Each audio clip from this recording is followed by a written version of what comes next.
What is going on today, guys? We have a very special treat. They're back. Betty Crocker has officially brought back Dunkaroos. Now, I am 31. I am a child of the 90s, and Dunkaroos were a huge part of that. I had these all the time. I was not even a sweets person. I'm still not. But there was something about these. They weren't this big. The packs weren't. Not that I can remember. I feel like they were much skinnier. But I'm sure... God, they smell sweet and I haven't even opened the icing part yet.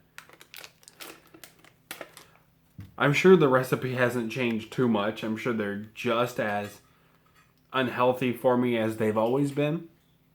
But the fact that these are back is astounding. They used to have a chocolate frosting as well.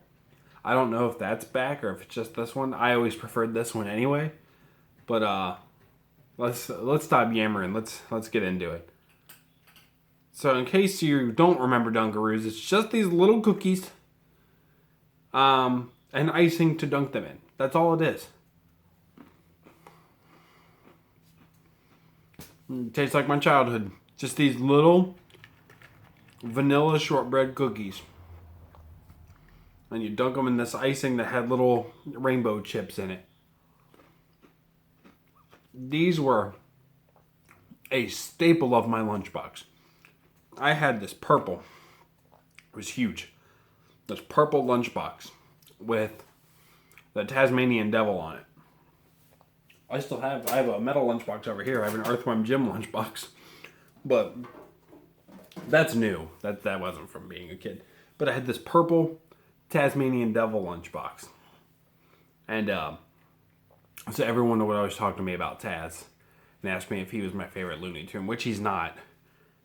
He might not. I don't think he's even in my top 5, honestly. But Marvin the Martian and Daffy Duck are my favorite Looney Tunes characters. My God. I had to stop eating those. They're amazing. They taste exactly how I remember them tasting, which I wasn't expecting. That is going to get eaten. I'm going to give it to my girlfriend. It's 9:30 at night, and I'm hypoglycemic, so I probably shouldn't eat this late anyway. I'm going to have one more.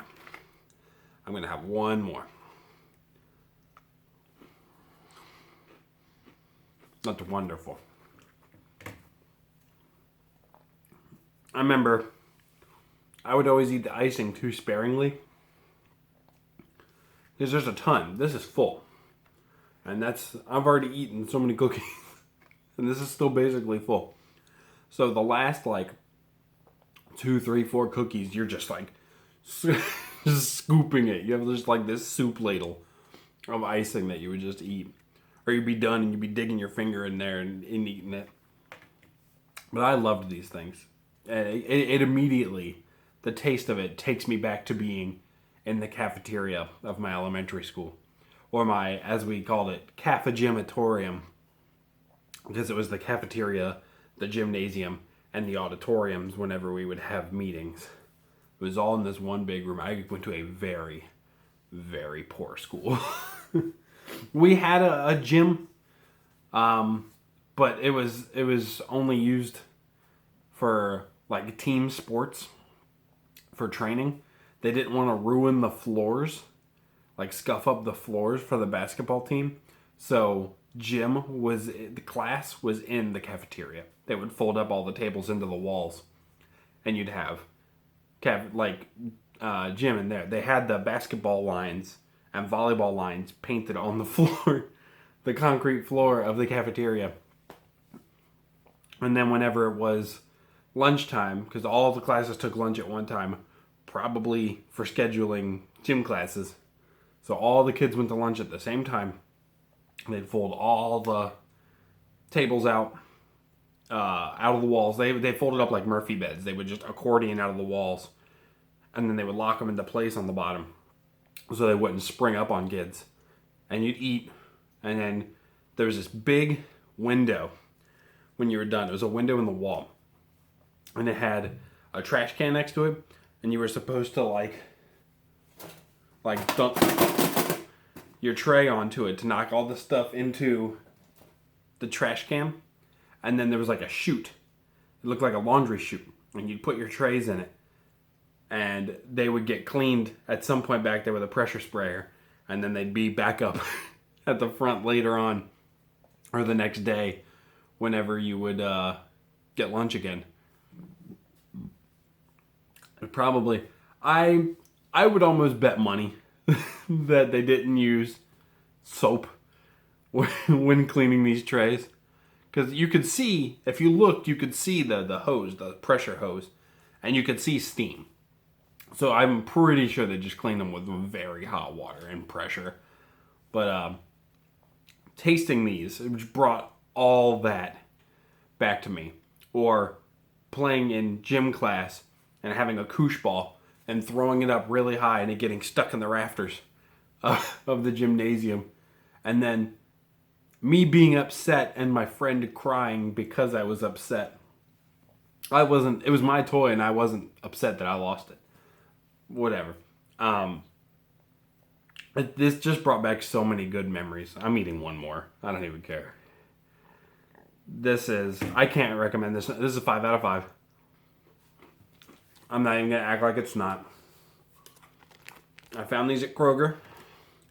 They don't come in boxes. Sorry, my cat's trying to get the Dunkaroos. They don't come in big boxes that I saw. I saw this one pack on a shelf for $1.50, $1.60. And I bought it without even thinking about it. I was like, nope, SNACKsquatch, we got to do it. God. There were only a handful left. I should have bought more. I got to get more. I've got to let my kids try these. I got to let them have a treat from my youth.